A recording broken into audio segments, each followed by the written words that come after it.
The Connecticut Republican Assembly welcomes you to this Zoom debate to hopefully choose our next United States Senate Republican challenger, who will then go on into the elections this fall in November and challenge incumbent Democrat Richard Blumenthal. Our President, Ann Mineski, sends her apologies that she is unable not to attend this morning's debate. Let us begin this Republican debate by standing and reciting the Pledge of Allegiance. I pledge allegiance to the flag of the United States of America and to the republic for which it stands, one nation, under God, indivisible, with liberty and justice for all. Born and unborn. Thank you. Dennis, will you lead us in a prayer to begin this debate? Yes, we take it from the book of Proverbs, chapter 6 this morning.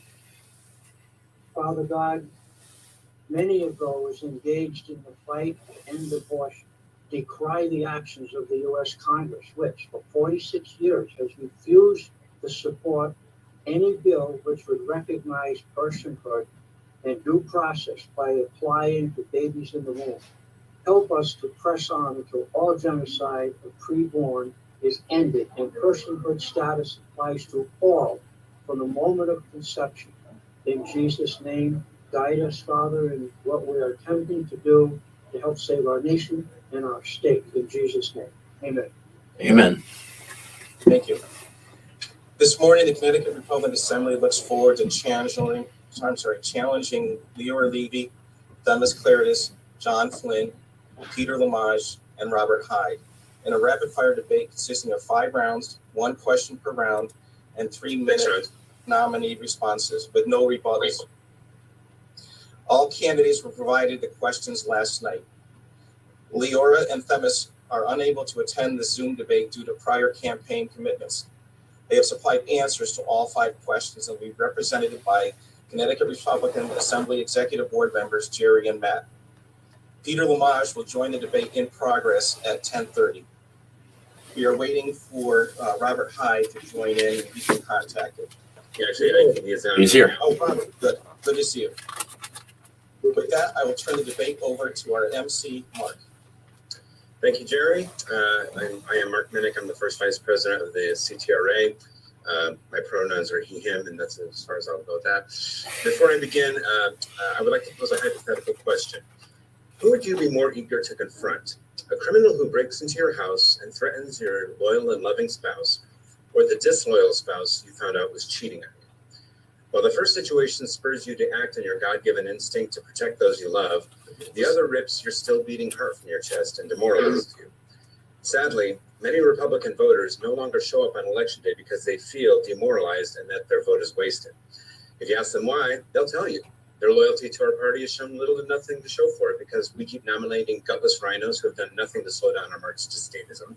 They'll point to the largest tax increase in 2013 that we passed as evidence that the Republican Party's ruling class is actively conspiring with Democrats to grow government. They'll also lament the fact that our party's leaders will do things to beat back their own base that they would never do to Democrats. And they'll also say that donating to the RNC is like trying to funnel foreign aid money for the hungry through a corrupt warlord. That is why the Connecticut Republican Assembly is here. One of our 3 objectives as an organization is to restore rank-and-file Republicans' faith in our party so that each level of our party can work in unison to help make Connecticut America again. We believe the best way to do that is by providing our voters with candidates that will confront the Democrats on every issue that we as a party claim to care about. Because the last thing we want our voters to do is to pull a reverse Ronald Reagan and say, I didn't leave the Republican Party left me.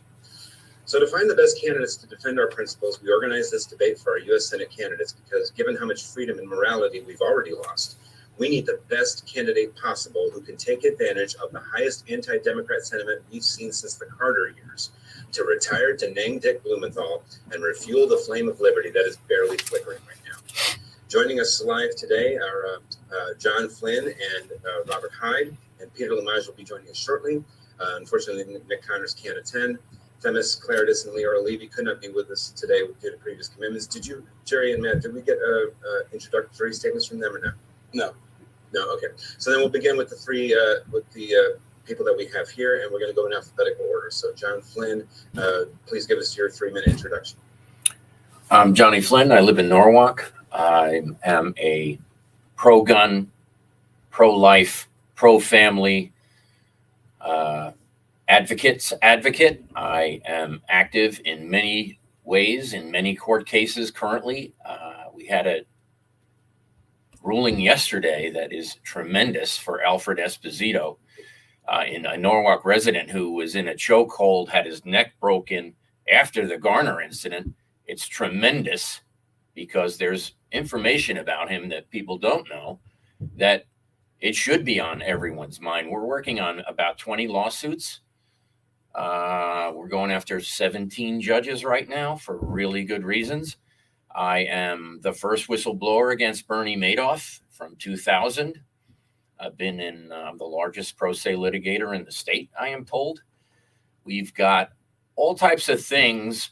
I don't like to talk about things. I'm a doer. So what we need is, we need so many changes made from the U.S. Senate standpoint that I think everyone else is unprepared. That's my opinion. I'm a father. If you look at what's happening, even Afghanistan, it's telegraphing that we're no longer important, that we're not going to defend our American rights, our freedoms. Look at the border. The border's a nightmare. Everything about Vietnam is a nightmare. Everything about North Korea is a nightmare. Look at what's happening pretty much all around the world now due to our foreign policy of Chris Murphy, who committed treason 4 times. So, yes, I think I'm the only candidate equipped to knock Blumenthal out, and I have a plan. It's in motion. I recently sued him for 5G. It's tremendous. I also sued Themis Claridis. So you can look at the details of the case when it comes out, but it is astronomical what's happening. I mean, there's a school in Wilton with a 1900 RF reading for radiation Wi-Fi.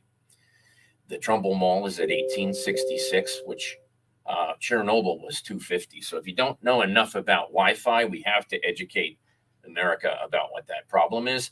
I have a 50-point rollout of my plan, 50. Most people don't even know what I'm talking about when I talk about HFA. The number one Al-Qaeda risk in the United States is our oil and gas refineries.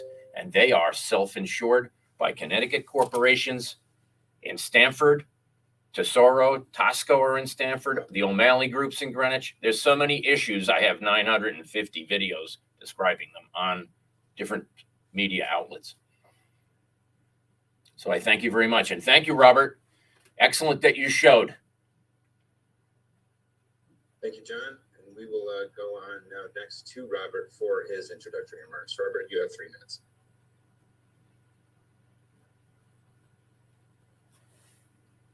You're muted. Robert, you're muted. Yeah. There you go. I was just trying to ask Jerry Martinez a question if we're allowed to submit our input. I don't have to make a topic. That should be good enough for everybody.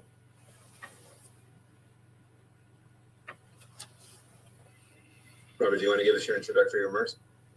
Can you guys hear me? Yes, we can, yes. Okay. Were we allowed to submit the answers by email? No, it was only for the candidates that could not attend in person. But we provided the questions to the candidates last night in order so that everybody would be on a level playing field. But it's really for the two women who were unable because of prior commitments to be able to attend. And we're going to represent them in answering the questions. So I'm just going to email my answers in to them because I think that's, if they're not able to represent themselves and answer the questions themselves, I don't feel that you, as the host, should be answering their questions. No. We have their answers to the questions. We're just going to be reading them. Robert, since you're here, we'd like you to be here and answer your own questions. Yeah, I get that. I just, I put the effort to be here to answer these questions. So should they. So I don't feel it's fair that they're submitted their answers and you guys are going to read their answers via Zoom Fair enough. But would you like to make an introduction? I would like to submit my answers and go attend a couple meetings. If that's okay with you guys. Oh, well, while you're here, can you give us a 3-minute spiel as to about your candidacy? Absolutely. I'm Robert Hyde. I'm the only America First candidate there is. I worked for Trump in the 2020 election in 2020 down in North Carolina for 2 months. Came back, decided to run for Senate. I went down to DC again. I was in the war room with Giuliani and Eastman on the 6th. I did not go to the Capitol, but I fought for you guys since day one. I did 2 classified missions, successful classified missions into Iraq in 2003. After that, I started a small business here in Connecticut, grew into a decent sized business. In 2008, the economy hit, and I jumped on the Trump train day one. For border security, energy independence, election integrity, no mandates. I want to get the transgender and CRT out of the classrooms. I'm looking to go down to DC and secure your liberties and freedoms. I'm not a bipartisan candidate. I'm not going to go make deals with Democrats. I'm not going to be the next Mitt Romney or Susan Collins or Lisa Murkowski. I'm an American First candidate, born and raised in Connecticut, born and raised in America, fought for America, fought for Trump, fought for America First policies, and I'm going to bring back $1.50 a gallon gas. So I look forward to serving you all in Washington, D.C., and thank you very much. But honestly, I think it's unfair that you're reading other candidates' answers at this debate. Honestly, Well, that was the best accommodation that we can make, Robert. So you give them plenty of time to be able to make this debate. It's not, I mean, who submits answers? They're comms people? I mean, seriously. well, that's on them. So And by the way, I'm the only candidate that was down working for you guys, rallying with the local parents, I can't serve the advertisement. And to get the Board of Education and the school to submit to the parents the in-out op survey form, which they finally did last week. So I was down there with the parents rallying for that. I was down there rallying in Hartford for the school nurse that exposed the teachers that were providing the student the hormone blockers. I rallied for her. I was the only candidate that had a table with coffees, pouring out coffees at the March for Life in Hartford, at the inauguration of March for Life in Hartford. I was the only candidate that marched with Jesus, the Walk for Jesus in Meriden, the city of Meriden, and all the churches. I'm pro 2A. I'm pro 1A. I'm pro everything. So I'm a constitutionalist. I'm going to fight for your liberties and freedoms, and that's who I am. all right, thank you very much, Robert. You're welcome. And we don't have anyone else here with live introductions, so we're just going to go right into the questions. And first, we're going to break the ice with a simple one. I just want a quick, like 1-sentence response from everybody. And we're going to have, in order to determine who's going to go first, I have the rotating wheel of names. So we're going to spin off, and we're going to have them also give the answer to the first issue question. So, and the first one, actually, we selected, well, I'm going to take Nick Connors out of here. So hang on 1 second. Flip a coin at this point, right? I honestly think you should. No, because we have the responses from the other candidates. So Let's read the ladies first. Actually, is Robert Hyde. So, Robert, if you can just hang around for this one. Just want to. Here's the icebreaker. It's a pretty easy one, or maybe not. I mean, after all, I didn't know that you had to be a biologist to answer this question on the Senate floor. But Robert, could you please tell us what is a woman?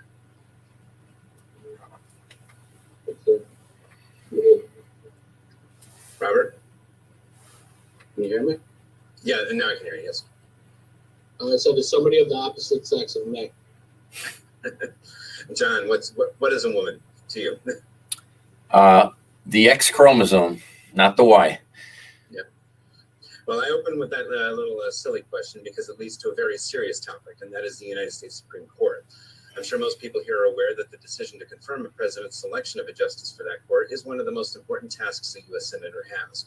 Some senators, like Mike Lee and Ted Cruz, believe that the nominee must pass constitutional muster in every way before granting that person senatorial approval, while others, like Lindsey Graham and even Rand Paul, believe that the president's choice should be allowed unless the nominee is found to be really bad for both the court and the country. So our first real question today is this. If you were a sitting U.S. senator right now, would you have voted to confirm Ketanji Brown Jackson for the U.S. Supreme Court, and why or why not? Robert, we're going to start with you. And then we'll go alphabetical order by last name after that. So, Can you hear me? Yes, we can hear you. Okay, good. As a U.S. Senator, I would have not voted to confirm Emily Jackson for the U.S. Supreme Court because of nothing other than her judicial rulings, where she went easy on pedophiles and led the charge for judicial activism on the bench. I believe we need a constitutional textualist, not an activist. Thank you. All right, thank you. So after Robert Hyde, we'll have Themis Claridis' response, and you have, Jerry, you have that, right? Okay. And speaking for Themis, during my 22 years in the state legislature, I served on the Judiciary Committee and had the opportunity to confirm a number of judges. Some I voted for, others I did not.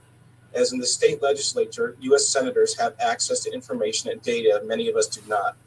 The information that was released about Justice Brown's work history was concerning, especially related to the number of her ruling for sex offenders. I would have had a very hard, had a very hard time confirming her as Supreme Court Justice given this information. All right, thank you. First of all, Themis voted to remove the juvenile detention rate in Milwaukee. This is asinine. She's even running as a Republican. All right, Robert, we're asking that every candidate today not attack the other candidates here because they're going to have a chance to rebut. We have this part of the debate proceedings today is just to give an answer. And we're not allowing any time for rebuttals. So, Mark, that's fair, except you're reading their answer. well, we're reading their answer because they are not here. So they did at least supply us with an answer. Now, can you please read Leora Levy's answer, please? Sure. This is on behalf of Leora Levy. While I recognize the President's prerogative in selecting and nominating justices to the Supreme Court, the Senate has the duty to advise and consent. As Senator, I would not have voted to confirm Ketanji Brown Jackson. As Senator, I will only vote to confirm judges who are originalists, who follow the Constitution as written, and believe that it is an inviolable contract with the American people. I would not have voted for her also because Judge Jackson's inability or unwillingness to define what a woman is for me beyond the pale. If she cannot define a woman, she has fallen prey to the insane woke cultural pressure and has no common sense nor independent thought, nor does she have any self-awareness. The inability to define a woman is part of the progressive effort to undermine the traditional family and the roles of a mother and a father. It is very dangerous.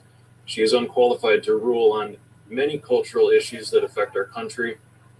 Her lenient sentences for child molesters, sexual abusers of young children and babies are beyond my comprehension and make her a menace and a danger to children and to our society. All right, thank you. And then finally, John Flynn, your response. Yeah, I think we need to look at what Richard Blumenthal's been doing first, saying that he's confirmed every single judge for all the wrong reasons. I would never vote for a Brown Jackson because of the rulings about the Sears case was gigantic. I think her determination, she gave him 10 months out of 3 years. And the case that is the worst is the Hawkins case. He had sex with 7, 8, 9, 10, 11-year-old kids, many with adults videotaping and 600 photographs. And if you look at that, I'm here for the children. I mean, I'll protect those that can't protect themselves like no other. I'm not a fighter. I'm an extreme fighter. So I think what we need, is not the 10 cases that Jackson was lenient on, but when you look at her 3-month sentence for Hawkins, by law, it was a 10-year minimum. Robert Hyde's correct. We can't have activists that don't follow the Constitution, and she's not in the Constitution state, folks. There are so many judges in Connecticut that are worse than Jackson Brown, that I can name 40 of them. Would you like to hear the worst? Just 5 judges I know of? There is one in Connecticut that should be in jail, okay? I could talk longer if I have more time, but each case that was brought in front of, Josh Hawley, That guy knows his stuff. I know my stuff too. I'm prepared. I can tell you this. If I go down to Washington and I get an opportunity, I do my homework, unlike anyone else. I have sources that would blow your mind. I'm aware of cases that no one else is aware of, that you can't safeguard the children's interest. What's about to come out across America is all about rituals, blood products. It's imminent, folks, and I think it's going to start in 14 days. If I'm wrong, I'll be off by a few days. So brace for impact. What you're about to learn in a nationwide reveal is going to make you question what an American is, let alone what a constitutionalist is. All right, thank you very much, John. All right, we are going to move on now to issue number 2, and that is the economy and inflation. As Republicans, we know that the free market system is the most efficient and least costly way to deliver the highest quality goods and services at the lowest possible price to the consumer. Unfortunately, that system is under attack by our own government and the Federal Reserve. The current rate of inflation sits at 8.56%, which is the highest it's been in 40 years. However, that rate would be closer to 17% if we still included food and energy as we did back in 1982. Now, while cutting back on domestic energy production and supply chain issues are contributing factors, nothing has made a bigger impact on our economy than the increase in the M1 money supply. At the start of 2020, the U.S. had about $4 trillion actual dollars in circulation. By January 4th, 2021, that number increased to $6.7 trillion. Because we monetized the debt that we went into to pay for the stimulus checks, the unemployment bonuses, and the Medicaid madness thanks to COVID. Then when it became apparent that the Senate would be in Democrat hands going forward after the Georgia election, the Fed went into overdrive. By October of 2021, the M1 money supply skyrocketed to just over $20 trillion. That means 80% of all US dollars in existence have been printed since the start of the pandemic just over 2 years ago. I seem to recall another nation in Europe that tried that strategy right around 100 years ago now, and it didn't work out too well for them. It led to hyperinflation of about 30,000% in that country, and that gave rise to a fascistic dictator who nearly engulfed the world in darkness. So here's the money question. How can the U.S. Senate rein in the Federal Reserve before our own inflation rate climbs to 500%, which is probably where it should be right now, thanks to getting that data, and our people start believing the propaganda from the ruling class elites of the World Economic Forum that we need a great reset of capitalism and be more like China? And for this one, we are going to start with, well, Peter is not here, so we're going to have to skip that. Bring it on this. Sorry about that. And this time we're going to start with, looks like Themis. Themis is up to this one, so Jerry, if you could read Themis's response. Yes. There is no question that we need an audit of the Federal Reserve. We cannot continue to print money and pump trillions of dollars into the economy and not expect interest rates to rise. This is why we need to elect a Republican U.S. Senator to stop the out-of-control spending and manipulation of our economy. That was quick, thanks. All right, Matt, could you please read Leora Levy's response? The Federal Reserve Bank was created when the Congress passed the Federal Reserve Act of 1913 with the intention of ensuring economic stability by establishing a central bank. The Federal Reserve System was created with the dual mandate to maximize employment while keeping inflation low. The Federal Reserve was given power over the money supply and, by extension, the economy. By controlling interest rates, the Fed can make corporate credit easy to obtain, thus encouraging business to expand and create jobs. Fortunately, this increases inflation as well. Alternatively, the Fed can slow inflation by raising interest rates and slowing down the economy, causing unemployment. The history of the Fed is simply each chairperson's answer to this central question.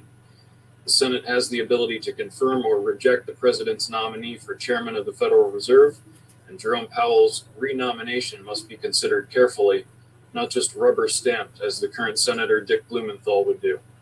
Powell's nomination was voted out of committee in March 2022, but I do not see that it has been confirmed by the full Senate yet.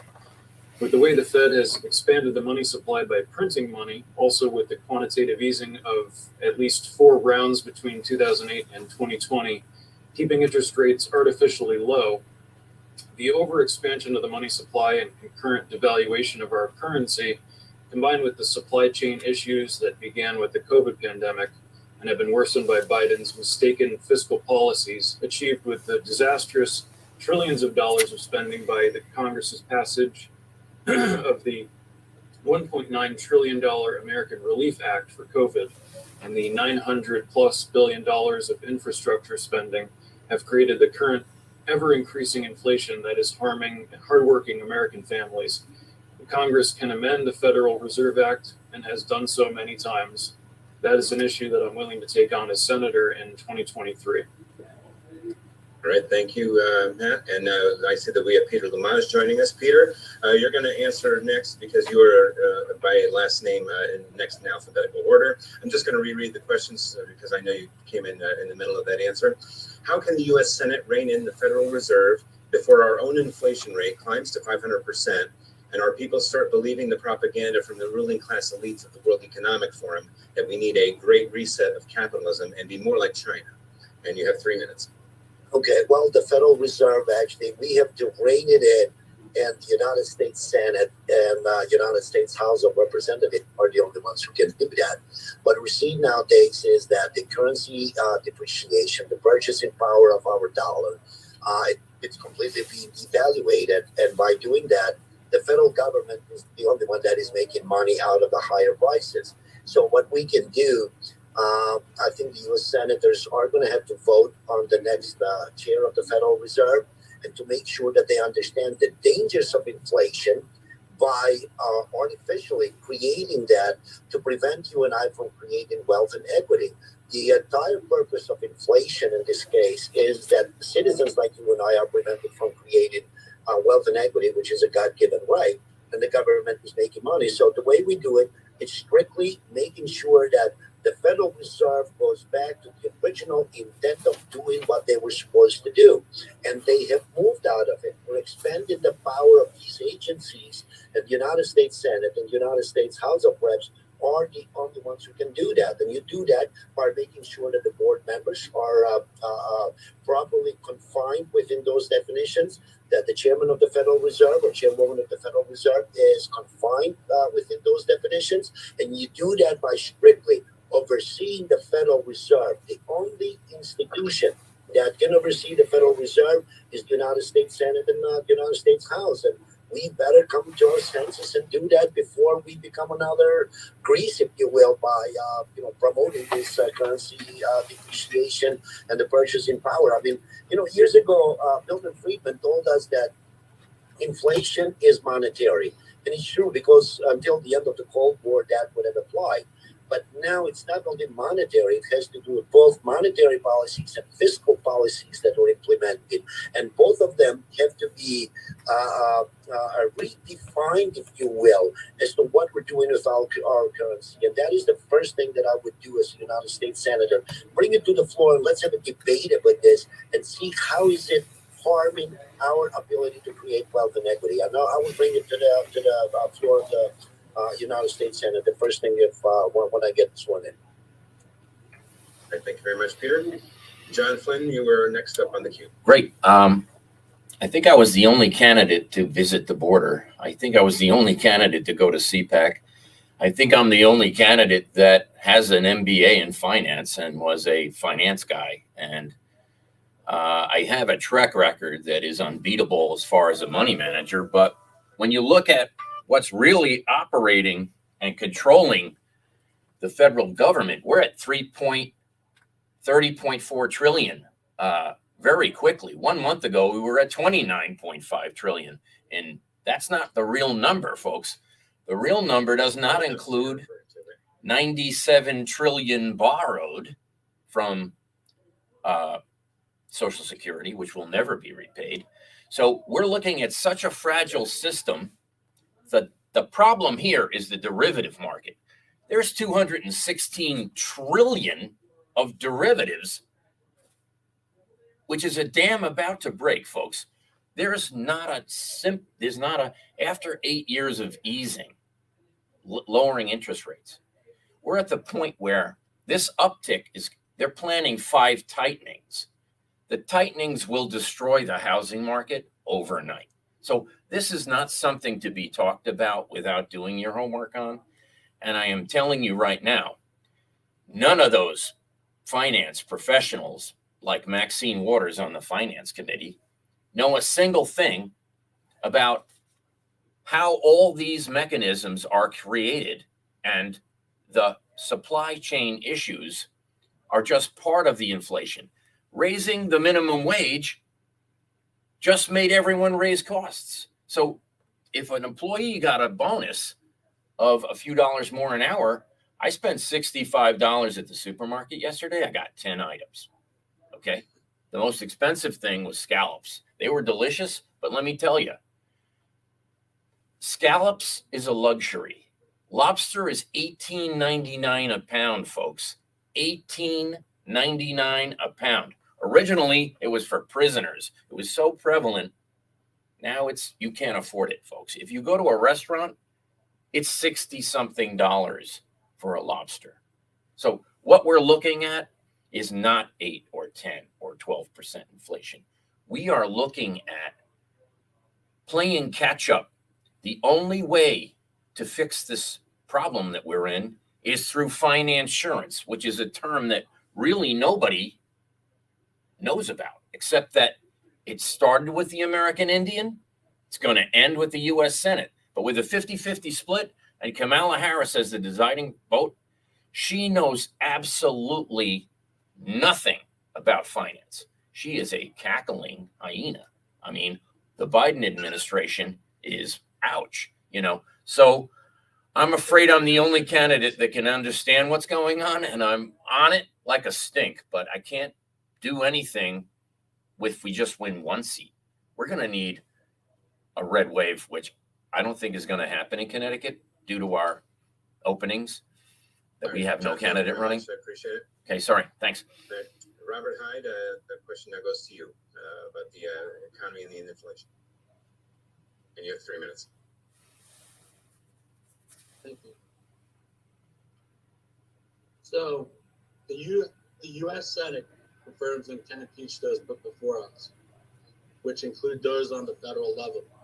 We can also introduce and pass legislation that can finally get the left's radicalized spending under control and decrease the spiraling inflation affecting everybody and everyday Americans and their families. Enough is enough. It's time all my future colleagues in the Senate agree. I'll take action on day one. Thank you. All right, thank you, Robert. Now, before we go on to the next issue, I just want to make all of our participants aware that that we're going to probably have some time at the end for some of your questions as well to throw in at the end. So please put those in the Q&A so I can easily see them, and that way I can easily ask the candidates later on, because trying to follow them in the chat is getting a little tough for me. All right, so issue number 3, we're going to go on to foreign policy.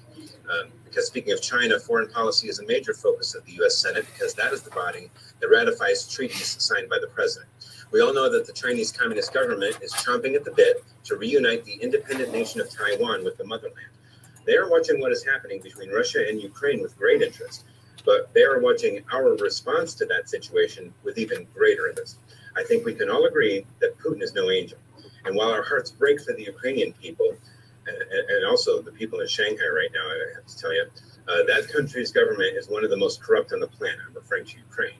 Not only does it have its tentacles in the current administration, thanks to Hunter Biden's relationship with Burisma, but it was also revealed during a Senate hearing that our Department of Defense is funding labs over there that house biological agents which could be used as weapons of war. So I'm going to make this a more open-ended question, since this is a complicated topic. But since Republicans believe in victory over tyranny in any form or philosophy, what actions should the United States take regarding Ukraine, Russia, and China? And I would ask that if you could please give us a response for each country if you can. And the rotating wheel gives us Leora Levy as our first respondent. So Matt, could you please read her response? Yep, 1 second, hang on. Yep, sure. President Ronald Reagan gave us the formula for deterring tyrannical enemies such as Russia and China: peace through strength. While there is an absence of American leadership in the world, bad actors with malign intentions are emboldened. They fill the vacuum. Biden's weakness became apparent in March 2021 when Secretary of State Blinken held his first meeting with his Chinese counterpart in Alaska. The Chinese diplomats lectured Blinken and belittled the United States. Then they got up and left. Blinken weakly sat there with his mouth open. He said nothing. This is when Putin and Xi took their first measure of the Biden administration. The impression of weakness was reinforced by the disgraceful, disastrous withdrawal from Afghanistan in August of 2021.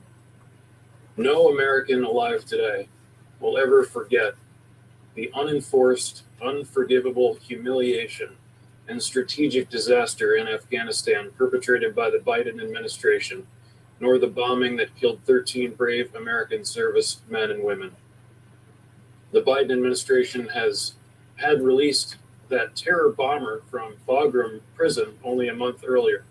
Simultaneously, earlier in 2021, the Biden administration saw that the Russians were building up forces on the Ukraine border.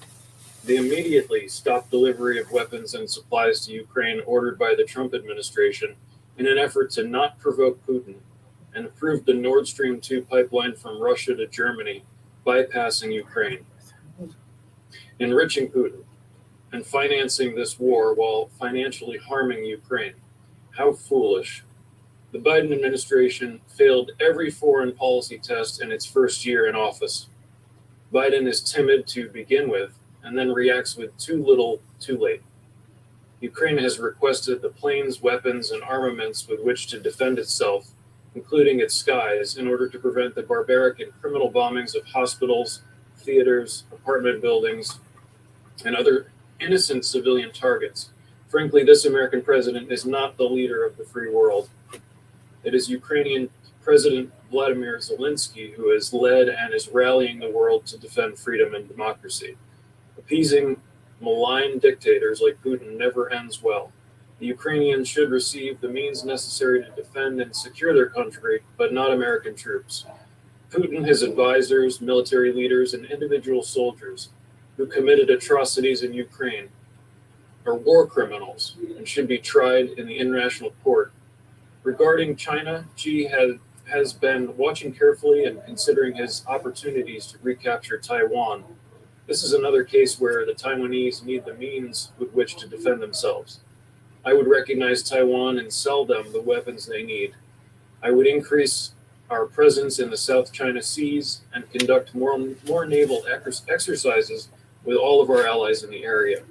I would not concede Asia to China.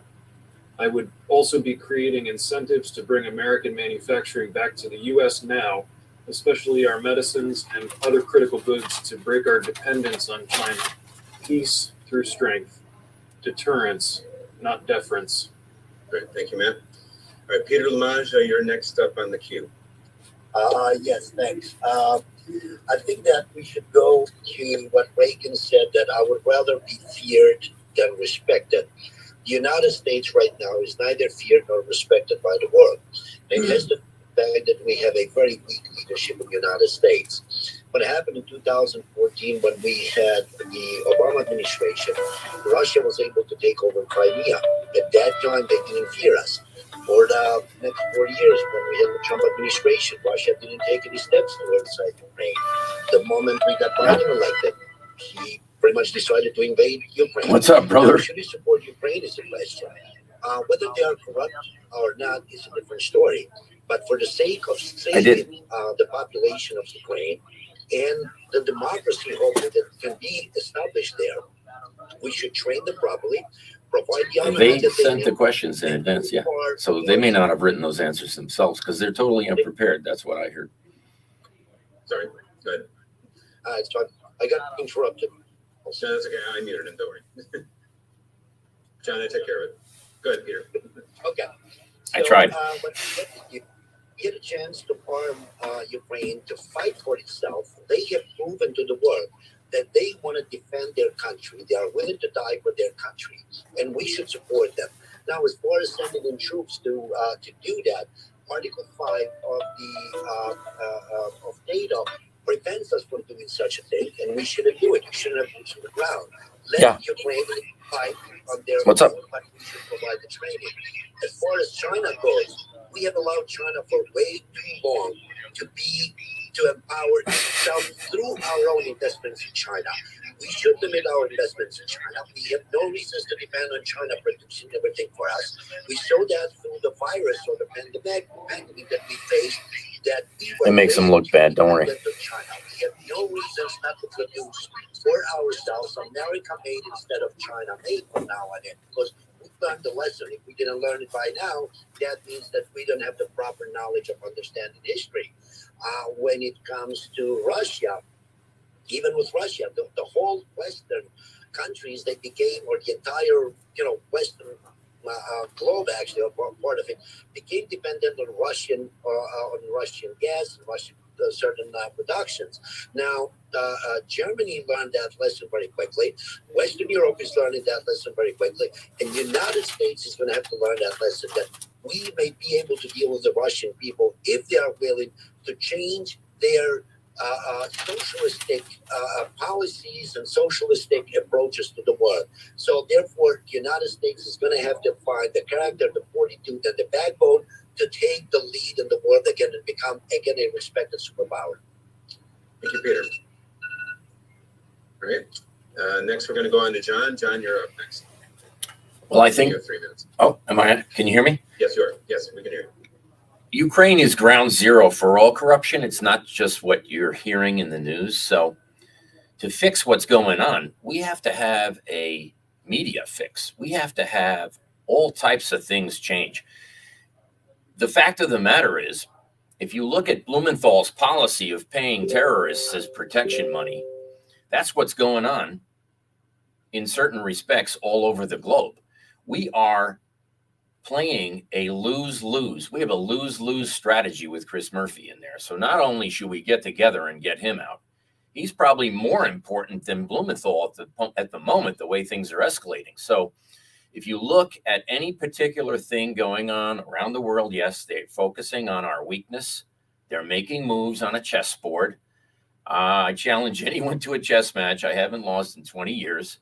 I am telling you, we need to think 5 moves ahead. How do we do that? Well, in New England, we need to replace every congressional candidate, every single one. So how do we do that and hopefully get a quarter of them gone, a third of them gone? We're going to need all hands on deck. We're going to have to take over this state as a media concern because the voters are not educated, folks. The only way we win back America is to change it fundamentally. Everything that happens to us that we recognize, I believe everyone on this Zoom call is 6 months to a year ahead of everyone else.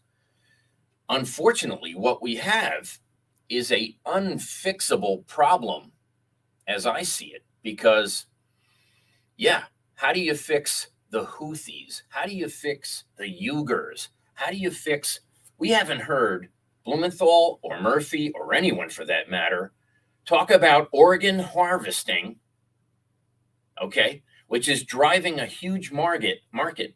And I'm talking about Connecticut, let alone China. We have to fix our own problems first. So for example, if you want to get out of debt, okay, and if every Connecticut resident owes 65 grand to the state, that means every elderly person never paying, every child it isn't going to pay for 20 years owes 65 grand. That means every working person owes 200,000. That might be the equivalent of their mortgage for their home. What we have to do is totally revitalize the constituents by getting rid of their credit card debt. How? Lowering the interest rates so they're not paying 19%. Change the laws in respect to student loans, mortgages, car loans. Every single loan written in Connecticut has problems. The only way to fix what's going on is to stop the mortgage fraud by getting rid of those judges. Stop the car repossessions by refinancing with clauses that say if you get COVID, hey, we can't repossess your car. Send us a doctor's note. We'll add the payments to the end, and we won't repossess your vehicle so you can go back to work when you're able. We have nobody thinking way in advance. Everything is spur of the moment, in hindsight, in the rearview mirror, and we need everyone forward thinking, throw all those concepts out, and a lot of the terminology and the language you're hearing is someone repeating someone else's thought. They thought it was clever. You know, that's what's going on even with candidates in this forum. John, Okay. Thank you. That's your time. Sorry. Robert, can you please answer the question at hand? What actions should the United States take regarding Ukraine, Russia, and China? And you have 3 minutes. If you can give us a minute on each, that'd be great. So thank you very much. In regards to Ukraine, my heart breaks for the atrocities being committed against the Ukrainian people. It truly is devastating seeing what was once a beautiful country at pace turn into something so destructive and rubble. The U.S. should continue supplying aid, but back away from the left's calls to enact a no-fly zone, which would put us in the direct conflict with Russia and start World War III. As for Russia, this country has been and continues to be an enemy. They committed the terrible colonial cyber attack and plethora of other actions against the American people. All the while, Biden attacked American industries of oil, gas, and coal only to buy Russian oil. The U.S. should impose greater sanctions on the Nord Stream 2 pipeline. It should have done so a year ago, not after Russia invaded Ukraine. And Blumenthal voted against Senator Cruz's sanctions on the Nord Stream pipeline back in November. As for China, they must be reined in. They're being stone-powered by Beijing Biden. They're giving a free pass for COVID-19 trade, militaristic expansion, and more. They're surpassing us as a nation and need to be reined in. The U.S. must surpass them in trade by passing better trade deals, holding them accountable for COVID-19, and rein in their advantageous positions in the region so they don't feel emboldened to take Taiwan. While I will take immediate action, Blumenthal attends events with the CCP and is proud of the same party that currently enslaved countless Uyghur Muslims. Thank you very much. Thank you, Robert. And finally, we got famous Clarice's response, which Jerry Martinez will read. Weakness is provocative. Putin, Xi, and other dictators sense weakness in the White House, which is why we are in the position we are in. From Ukraine to Afghanistan to Taiwan, the United States is not operating from a position of strength. The Chinese have seen the Russian mistakes in Ukraine and are not to repeat them if they move on to Taiwan. I'm a proponent of Reagan's peace through strength philosophy, one that does not look to get entangled in foreign conflicts, but stands by our allies and protects our interests. All right. Thank you very much, Jerry. We're going to move on to issue 4, and we're going to talk about now the most notorious gift China ever gave to the world, and that is the coronavirus. While we mourn everyone who succumbed to SARS-CoV-2, our government took unprecedented measures that we are now finding out led to and is still leading to countless deaths that could have been avoided and ramifications that we are just beginning to quantify. Rights that we never thought would be taken away from us were rescinded nearly overnight. It was a progressive's wet dream. When we didn't know what we were dealing with, 15 days to flatten the curve was a prudent thing to do. However, that turned into 30 days to slow the spread, which went way past 30 days and led to the deaths of over 100,000 small businesses across the country by the time the draconian lockdowns were over. Then we continued to mask up everyone, including our school children, who were never at serious risk. But now our youngest have speech development issues because they spent nearly 2 years not being able to read facial expressions, and our teens are committing suicide at alarming rates because of how long they were needlessly isolated from their friends. And when the vaccines finally arrived, nearly 80% of America took them. But when that wasn't enough for the Biden administration, they pressured our employers into forcing us to get the jabs or get fired. Thankfully, the Supreme Court finally stood up and said no. This may be the most important question that America needs an answer to before the real Captain Trips ever comes along. How do we balance protecting public safety while also protecting our First Amendment rights, especially our freedoms of speech, of the press, and to gather peaceably, especially in our houses of worship? And for this one, we are going to begin. There we go. And it's a coin flip between Lamage and Flynn. And it looks like, John, you're going to go first. So, John, take it away. You have 3 minutes. Well, I was a biotechnology analyst. I owned Greenwich Global LP, which was a biotechnology research facility. We did IPOs, and no one on the panel here understands vaccines like me. We have a pathogen in wax that's gene therapy. That's not even a vaccine by any definition. So when you look at what's happening, no mandates. Are you kidding me? I was very upset when both my sons had to get vaccinated to go to school. Oh no.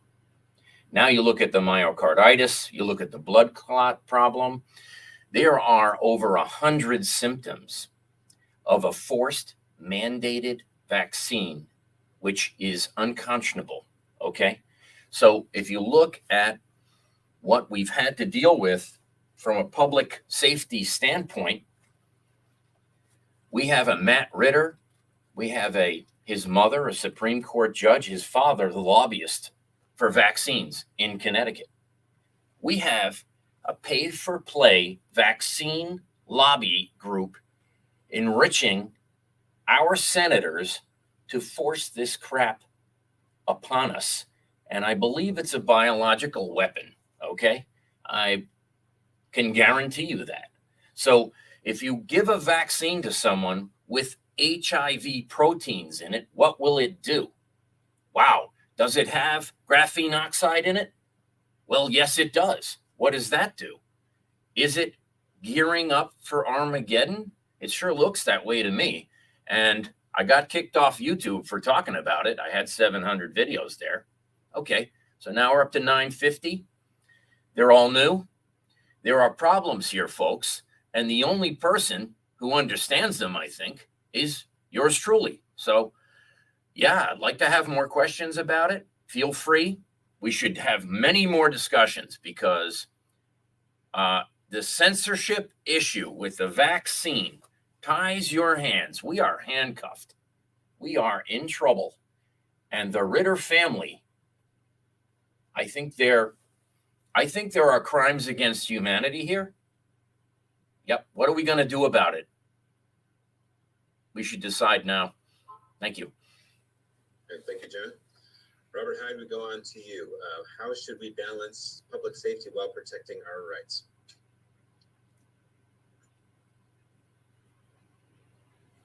Robert, go ahead. Thank you. Can you hear me? Yes, we can. Yeah. Good. Our First Amendment is not applied when convenient.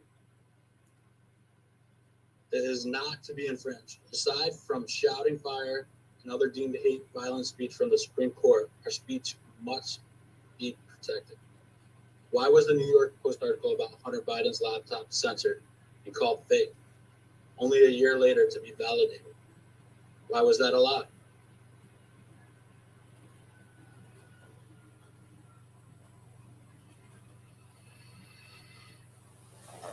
Good. Thank you, Robert.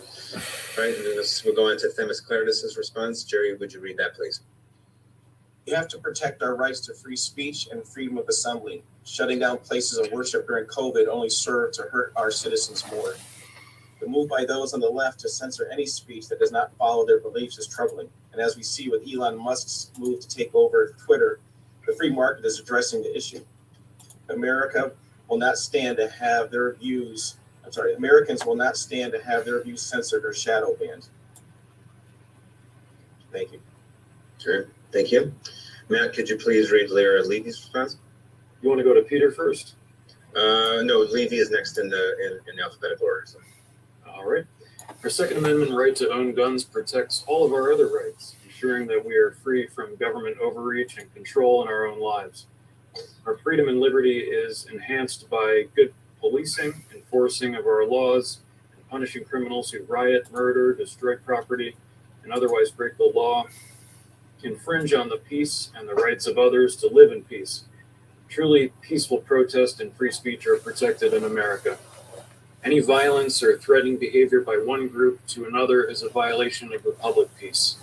Violence and crime must not be tolerated. Criminals must be arrested, tried, and sent to prison. It is stunning that we have lost this simple notion for the moment. Speech is free and productive when people listen, discuss, agree, or agree to disagree.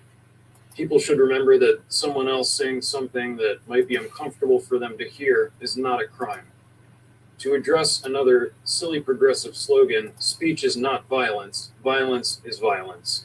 The government closing of our houses of worship during COVID was wrong and should not be tolerated nor obeyed if it is ever attempted again. Regarding safety in houses of worship, our synagogue does have armed guards, sadly necessary, and I would support encouraging trained and licensed members to carry when attending services. If the people who commit the mass shootings know that their intended target is hardened and protected, they generally do not attract there. They attack gun-free zones. All right, thank you, Matt.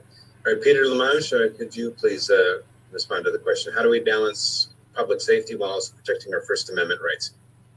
Well, I should have written a piece of paper and read it to you, but I'll tell you what I feel and what I believe. Here's the deal. I grew up in a country that we didn't have a Second Amendment. And therefore, the government, my own government, persecuted us because we disagreed with them. What happens with mandates is that if they are so good, how come that these mandates do not apply to the United States Congress and Senate? No Congress, no bill should be passed into law if it does not bind the United States Congress, Senate, and presidency. Now, with regard to the First Amendment, how we balance that? There's a reason that the Founding Fathers gave us the First Amendment. They could have named it the 10th Amendment or 11th, but they said it's the First Amendment. It's the freedom of speech, freedom of assembly. It's not an answer right here. This answer of his is not an answer at all. I do not believe in mandates. Mandates, it's the word itself, mandate, means from mandate. I have the fortitude. Do it. When was the last time we had a debate about the masks in our country? It was mandated, believe it or not, but it was not mandated in the United States Congress and Senate. When was the last time we had a discussion, about other laws that were supposed to be passed after a rigorous debate in the United States House and Senate? We didn't do that. Mandate, I would oppose them, whether it's about vaccination, whether it's about the mask. And if you go back, all the way back to 2008 when we passed the Obamacare, how come that became law by mandate to a certain extent? Yet it didn't apply to the United States Senate, the United States Congress, or the executive branch. No law should be enacted unless it is binding on the federal government, employees, and elected officials to begin with. Otherwise, I wouldn't vote. I never got him. Thank you very much, Peter. Okay, now we're going on to issue number 5, and that is dissatisfaction with government and poor leadership. I've never seen it. Running for office is as tough and nerve-wracking as a job interview, as all you guys know. In both cases, you're facing people who will ask you questions that you don't know are coming. All you can do is answer them the best you can and hope that it will be good enough for you to get that job. The biggest difference between this job and a regular job is that you're applying for a position that is already filled by someone else. Not only do you have to provide a positive vision of the future, but you must also frankly discuss what has happened so far. The good news is that the voters appear to be ready to have that discussion. In fact, when asked, what do you think is the most important problem facing the country today? Recent polling by both Gallup and Statista show that it is, quote, dissatisfaction with government / poor leadership, end quote. So here's an easy question for you guys. What are the biggest things you can point to that your opponent either did while holding this office or something that he didn't do when he had the opportunity that you can lay at his doorstep in every campaign ad you run? Or to put it more plainly, why should the voters of Connecticut fire Dick Blumenthal and hire you? And Peter, you're going to go up first this time. Well, every job is based on performance. And generally speaking, whether you work for a private sector industry or you work for the government, there should be some sort of evaluation time and again to see how you perform your job. What would the evaluation be for Dick Blumenthal right now? For the past, actually, I think before I was even born, the only job he's ever held is public service. He's been re-elected to various positions. Can anyone point out how did he's been in Hartford and Washington his entire life improve my job in your life? How did he handle education? How is he handling the crime pandemic that we have? How is he handling the international relations and disasters that we face in the border? How is he dealing with the currency depreciation of the Federal Reserve? These are questions that we should bring to the voters and let the voters decide and evaluate his job performance. There's a major difference between Blumenthal and I. He is the biggest promoter to the Communist Party USA. He's a great recruiter for them. And I will be the biggest threat to the socialist movement that is coming to the United States, because I've seen that movie and I don't like the ending of it. What the voters are looking for, I would say, November, they are looking for someone with the character, the fortitude, and the backbone not to be afraid to be a Republican. The Republican Party has lost every statewide election from 2006 to present, and there are two reasons for that. One of them, all the candidates that they have nominated so far, they were the party's favorites. And the second reason, they were afraid to be Republicans. I may not be the party favorite, but I'm not afraid to be a Republican, because I believe Republicanism will serve each and every one of us well, regardless of our political affiliations. And if we stand up and fight for the principles that we believe in, such as limited government, constitutionalism, Judeo-Christian values, promotion of family values, creation of jobs, creation of wealth and equity, we should be able to provide an alternative to Blumenthal, and I'm the guy who can do that as long as I get the support of the convention. Thank you, Peter. All right, next we're going to go on to John Flynn. John, the floor is yours for 3 minutes. Why should the voters of Connecticut fire Dick Blumenthal and hire you? Well, Blumenthal has 1,042 bills in the Senate. And you're still muted, John. Oh. Blumenthal has 1,042 bills in the Senate. He wrote the Green New Deal. He wrote the Iran deal. He wrote the late-term abortion bill. People don't know that. How can we undo everything he's ever done? It's practically impossible. Look at the state. Look what happened in the state that he's responsible for. The mortgage mills that were created by the Benchmark Commission in Connecticut are stealing everyone's houses. Yes, they are. He started it. He talked about it. He talked about robo-signing in 2012. He did nothing about it. Now robo-signing is nationwide. It started in Connecticut. You can look at every little detail, every breadcrumb he left, and you can understand that the only person to reverse everything he's ever done, I mean, he's pro-Palestine, for God's sake. How do you fix that when you're Jewish? Well, I'm pro-Israel. Vote for me. That's all I can tell you. If you look at everything he's done, and I can outline it, I have an outline right up here. The guy has done nothing against human trafficking. Nothing. What happened in Waterbury is a crime. What happened in Shelton is a crime. They know about it. I filed cases against them. They were never prosecuted. Why? From 2006 to 2016, 400 human traffickers were arrested in Connecticut. 0 prosecutions. Wow. That is saying something. Now they want to legalize prostitution. That's not going to help women. I have 4 sisters. Not going to happen on my watch. Because why? Because I know how to attack them. I single-handedly put Richard Colangelo out of business. I sued him 5 times for bribery and once for taking a bribe in a murder case in Stamford 2 years ago. That's why I was not allowed to speak at the Stamford Lincoln dinner, because I sued Stamford for the Stephen Barrier murder, that Richard Blumenthal was in on the bribe. Yep, according to the mother, the father, and the son. What happens now? Bribery is his problem. I can find 17 bribes he took on 5G already, and I didn't even look. Did you know that Charter Communications paid him 60 grand? Oh, let me have him. I need more time. We need to primary. We need to get everyone on the ballot. There's no way I can uncover everything in a short amount of time. I'm going to have to get 9,000 signatures. Help me. Help me. Please volunteer, get 100 each. You know what? Let's do this right. It's an unwinnable race against a billionaire. His problems with China, He owns multiple Chinese corporations, okay? TV stations, radio stations, 2 gigantic malls. One's 562,000 square feet. Where did all these problems occur, start and finish? I'll tell you. He's got some health risks. That's your time. Sorry, thank you. Appreciate it. Cool. All right, Robert Hyde, the question goes to you. Why should the voters of Connecticut fire Dick Blumenthal and hire you? Blumenthal sat and watched while the state of Connecticut was shut down. Our livelihoods shut down. Our ways to worship God shut down.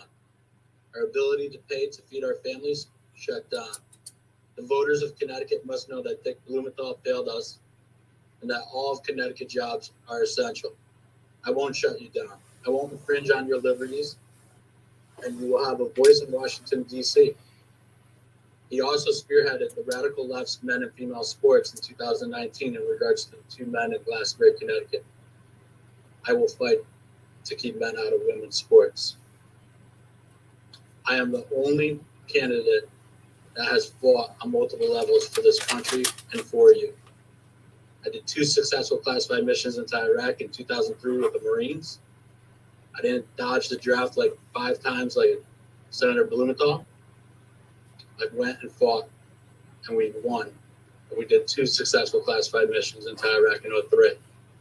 I'm the only candidate that's an America First Day One candidate that worked for President Trump on his campaign re-election in 2020 to fight for America First policies. Regardless of how hard the press came at me, I will fight Blumenthal tooth and nail. I'm the only candidate that can and will defeat Senator Blumenthal. Thank you. Thank you, Robert. Jerry, would you please read Dennis's response to that question? Jerry, you need to unmute. Thanks, Mark. Yep. Dick Blumenthal has been MIA when it comes to the most important issues we face here in Connecticut. Inflation is at a 30-year high, food prices continue to rise, and the cost to fill up our gas tanks is costing more than ever. Where has Dick Blumenthal been on these issues? I grew up working in my family's grocery store and learned the values of hard work, integrity, and giving back. I'm running for U.S. Senate to bring these values back to Washington and not for a vanity run like Senator Blumenthal. All right, thank you very much. Matt, could you please read Leora Levy's response? Unlike Blumenthal, I will always put Americans first and will never support any policy that endangers America. In 2015, Blumenthal supported the Obama-Biden JCPOA, the Iran agreement that provided Iran with a path to develop nuclear weapons, provided them with $150 billion cash to bail them out of their financial hole caused by prior sanctions, and enable them to finance terrorism worldwide that killed Americans and many other innocents. Not only is he the Jew who betrayed Israel, but he is an American senator who enriched and armed one of our country's mortal enemies. The JCPOA is unique in American history. Never has our country willingly acquiesced to an avowed enemy gaining such legal advantage over us. In my mind, supporting it is treason because it endangered every American and many allies too. Now in 2022, Biden is trying to resurrect that agreement in an even worse iteration. If past is prologue, Blumenthal is likely to support it again, endangering American Israelis, Europeans, and all freedom-loving people. Blumenthal supports Biden's open border invasion of illegals at our southern border. I will work to write legislation to close the border and create a fair, intelligent immigration policy that puts American needs first. Blumenthal voted for the 2013 immigration bill that provided amnesty to illegal immigrants and secured the amendments that put interests of illegal immigrants first. Blumenthal is one of the Biden administration's rubber stamps. He voted for the inflation-giving $1.9 trillion American Rescue Plan dollars and the $900 billion infrastructure spending last year. I will be a reliable fiscal conservative and vote to stop the spending, reduce onerous regulations that prevent hardworking Americans from starting and expanding their businesses, creating and developing new products, medicines, etc., reduce taxes, personal, corporate, and death taxes, the most immoral of all. Blumenthal is a pathological liar. Stolen valor lie about serving in Vietnam, denying that he attended a Communist Party event multiple times, and then when the video surfaced, claimed that he didn't know it was a Communist Party event. Either he's a liar or as unaware as Biden, and either one is a problem. And the latest lie is after a stock trade, which he did not report in the required 45 days, he claimed, "I don't own any individual stocks." Well, to me, that is the 2022 version of "it depends on what the meaning of is."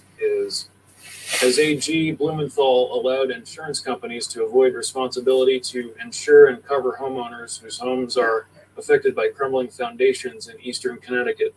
This is affecting many Connecticut homeowners today who are left with massive repair bills and lost value of their homes.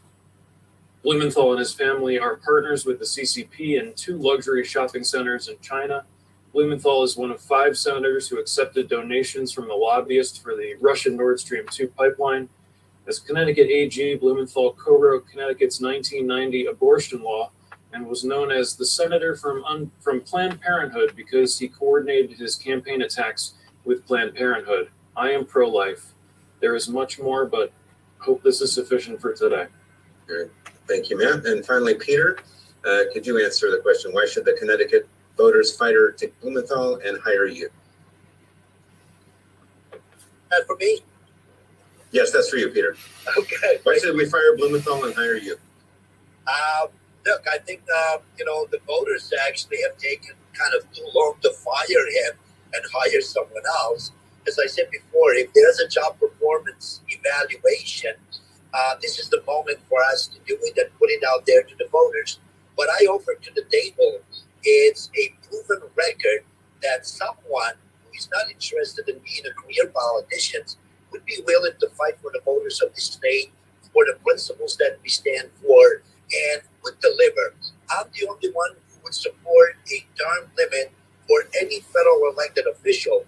State fathers never wanted us to have career politicians. They wanted ordinary folks like you and I to serve the country for a certain amount of time and move back to the private sector.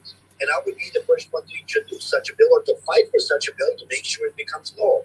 Blumenthal would be threatened by that. The likes of Blumenthal would be threatened because they don't even know how to handle survive in the private sector. I'm a product of the private sector, not the political system. And therefore, I think the voters are looking for someone who wants to go to Washington and fight for them instead of fighting for election and re-election and making a career out of it. I wouldn't do that. I would do it for the voters, for the family, for the state, for the future of this country. And that's why I'm involved in this. All right. Thank you, Peter.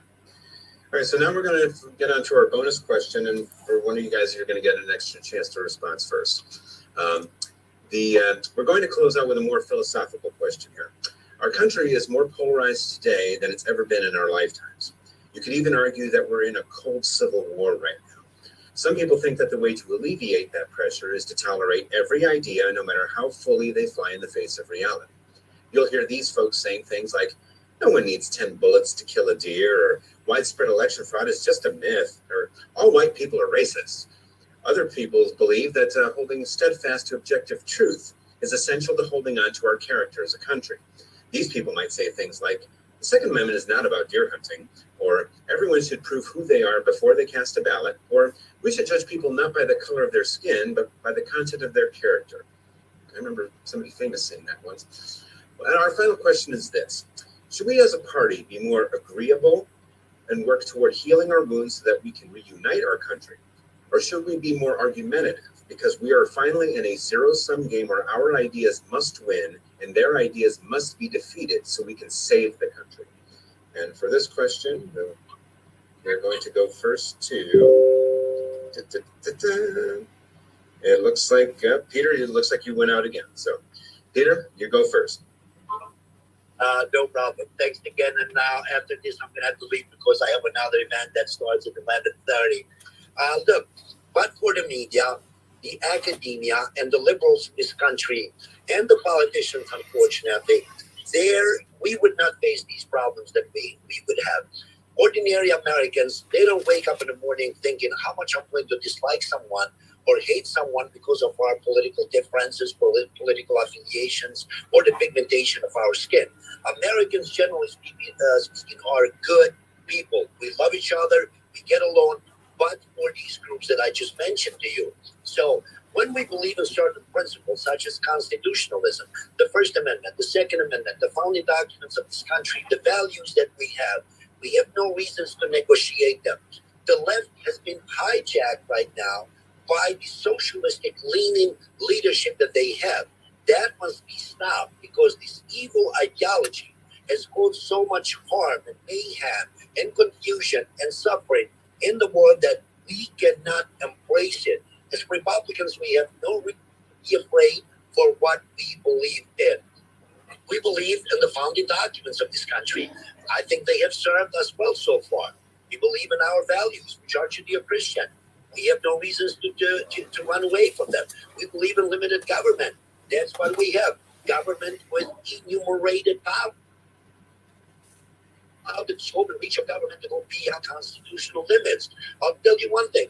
The moment we bring the government again within the constitutionalist values that we have, and we confine it within the limits of the Constitution, then and only then, every American, regardless of our political affiliations, can sing in the famous words of Martin Luther King that we're free at last, and God will free at last. But for the government, we are free. We must limit the government. God bless you, and I'll talk to you soon. All right. Thank you very much, Peter, and thank you for your participation in this event. We really appreciate it. Take care. All right, so next we're going to go to John Flynn. Should we try to unite the country, or do we finally have to say enough is enough? Their ideas must be defeated. Well, we have the far, far left that the Democrats are split. We have the rhinos, that's for sure, and there's quite a few. So each party is split as well. So when you say we're at the dinner table with an aunt who's a Democrat, we can't have certain discussions over a turkey. So yeah, it's come home to roost, and the real problems that we're facing, yes, talk about it. I'm America first. I'm for term limits. Who wouldn't be? I take those for granted. I mean, and then you go to a dinner where you can't speak. It's not cool. So we got issues. Yeah, there's many. It's polarized, as you were saying. It's not just the First and Second Amendment, though the First Amendment protects you on your Second Amendment.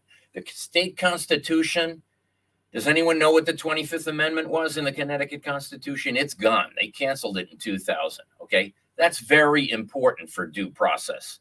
In a blue state, they don't recognize federal law.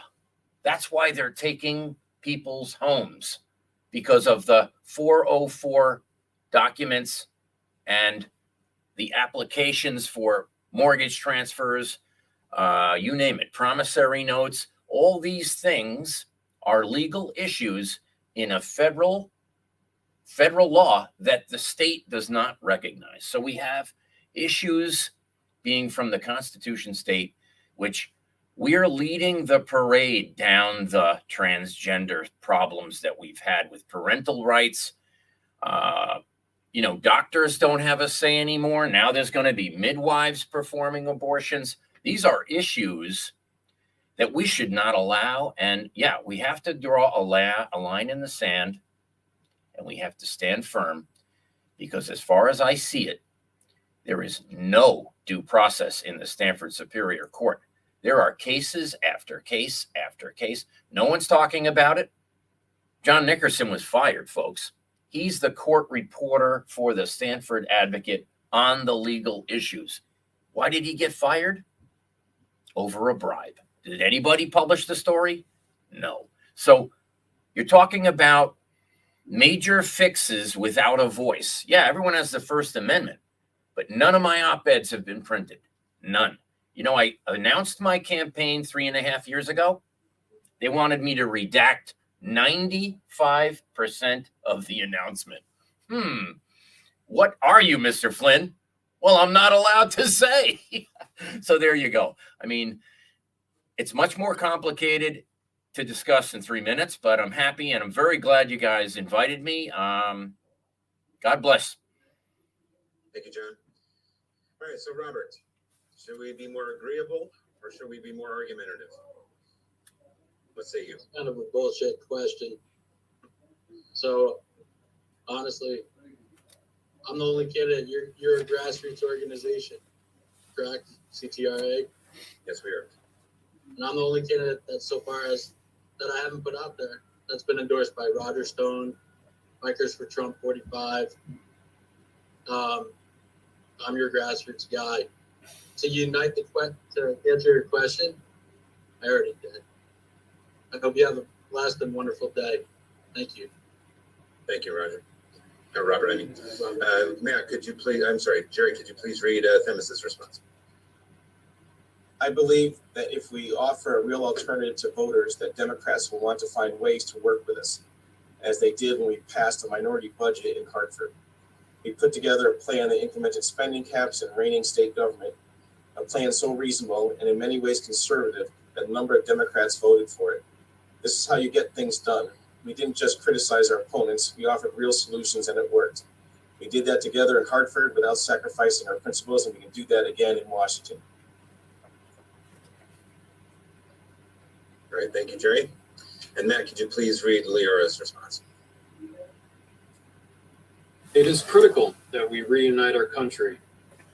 Tone matters. We must never compromise our Judeo-Christian values and conservative principles. But we must find a way to talk to each other with open, honest dialogue that, with time, can build mutual respect.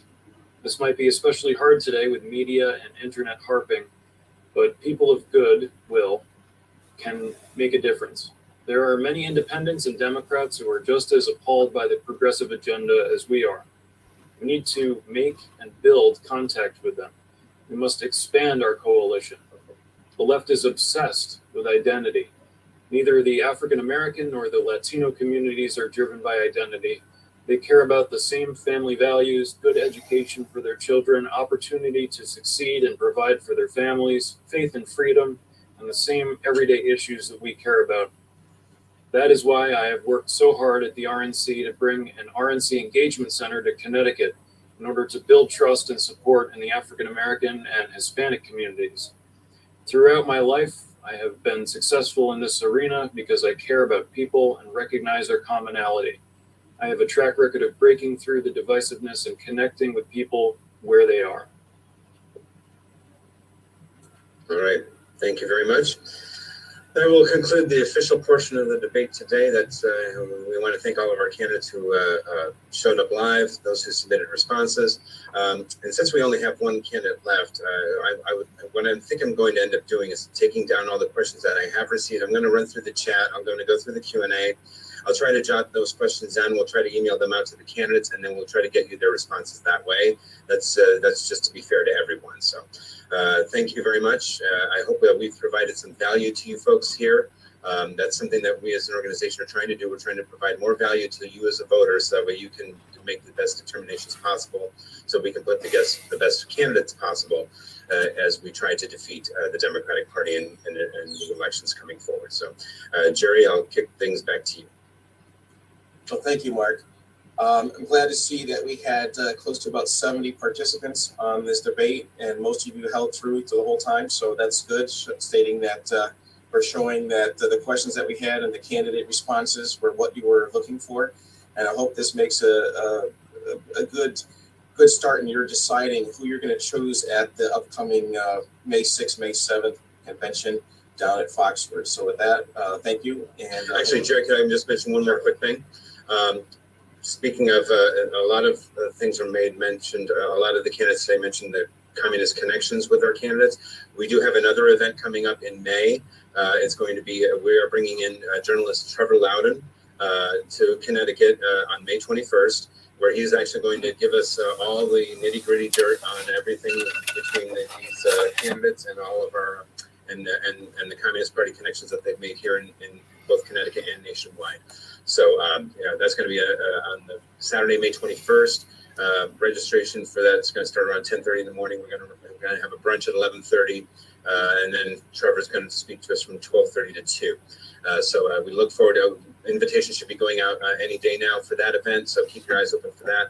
And it's going to be held in the Central Connecticut location. We'll announce the actual location once a couple of days before the event to reduce any security concerns. So, all right, thank you, Jerry. Okay, thank you. Have a good weekend. Goodbye. Take care, everyone. Well, hold on. God bless. This is Trevor Loudon's newest religion video. It's $10. You can get it on the internet. It's about 2 hours long, and it breaks down every single Harvard connection, every single Yale connection to most Christian-based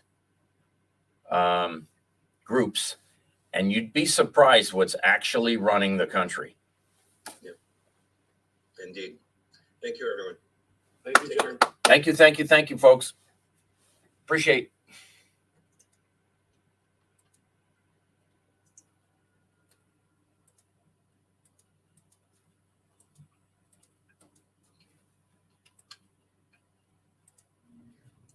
Recording stopped.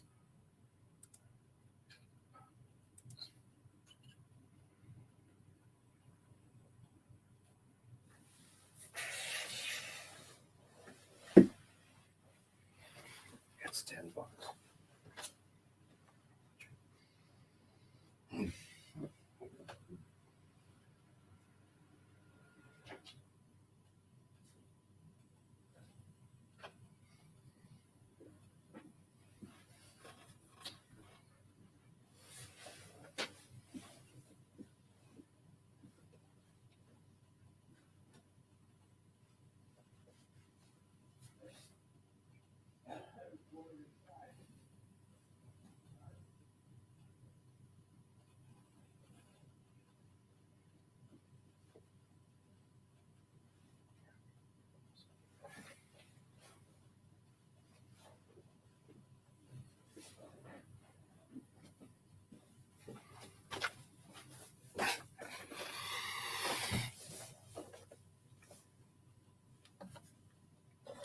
Thank you, Tim Riley and Tyrant Slayer.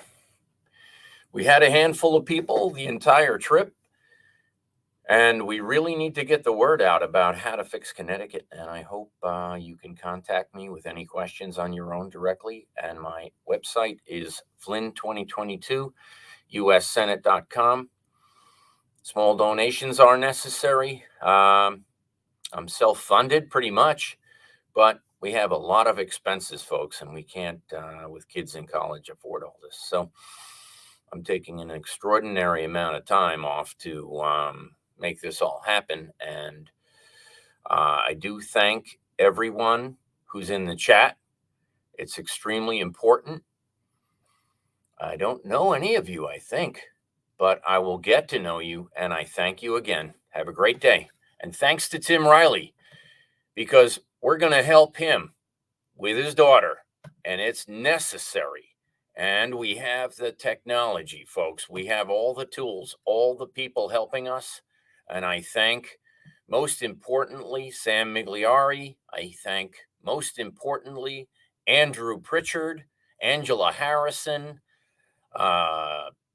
Heather Lindsay.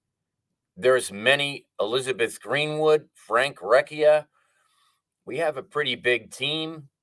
Brian Jung, thank you very much. I mean, we can't do it without Stephanie. God bless you, Stephanie. You are an angel, and I thank you again. Karen, oh my God, I almost forgot Karen. I hope you're listening, Karen, because you are worth it. Thanks again. And all the online supporters. You know, when people put me down online, there's at least a handful of people, patriots, that come to my defense. And I like the controversy, so don't worry about it. If you think they make me look bad, they don't. It's practically impossible to make a truth teller look bad. Have a great day. Leaving the chat room.